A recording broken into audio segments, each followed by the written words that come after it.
Masjidda bir boy odam bilan bir darvish ibodat qilar edilar. Ular bir-birlariga yaqin o'tirganlaridan qilayotgan duolari bir-birlariga eshitilib turar edi. Darvish namozdan so'ng shunday duo qildi: Parvardigor, qornim juda och. Menga falon taom va falon shirinliklardan yetkaz. Shunda boy ichida shunday dedi: Bu darvish atayin menga eshitirish uchun ovozini chiqarib duo qilmoqda. O'zimga aytsa ham bo'lardi-ku, unga hech narsa bermayman. Nafs doim shunday, har ishga aralashadi. Darvish duolarini tugatib, masjidning bir chetiga borib yonboshladi. Birozdan so'ng masjidga bir odam qo'lida savat bilan kirib keldi. Darvishning oldiga borib, savatni uning yoniga qo'ydi. Bu holni boy odam orqadan kuzatib turardi. Darvish savatning ustini ochdi.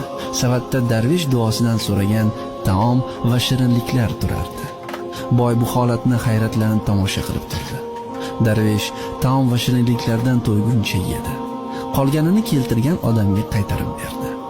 Haligi odam savatni ko'tarib masjiddan chiqdi. Boy turib, u odamning orqasidan bordi va to'xtatib so'radi: Sen kimsan? Men bir hammol odamman. Bu narsalarni kim yubordi? Hech kim yubormadi. O'zim keltirdim. Sen bu odamni taniysanmi? Yo'q, tanimayman. Tanimagan, bilmagan odamga nega shuncha narsa olib kelding? Sizga anglatay, dedi darvish kulib. Men bir faqir odamman. Odamlarning yukini tashib kun ko'raman. Bugun bir boy odamning yukini tashidim. U menga juda ko'p pul berdi. Men ham darhol boshqa vaqt bolalarimga yedira olmagan taomlar uchun bozorlik qildim. Uyga olib bordim. Ayolim taomni tayyorlar ekan, men uxlab qoldim.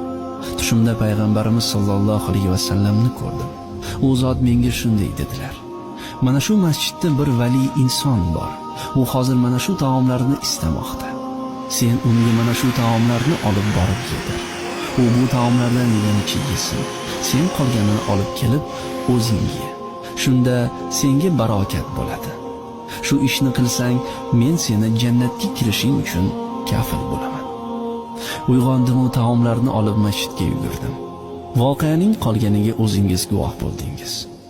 Boy dedi: Shu taomlarga qancha pul sarf qilding?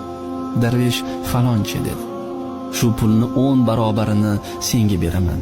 Sen shu savobni bir bo'lagini ber. Faqir odam: Bo'lmaydi, dedi. 20 barobarini beraman.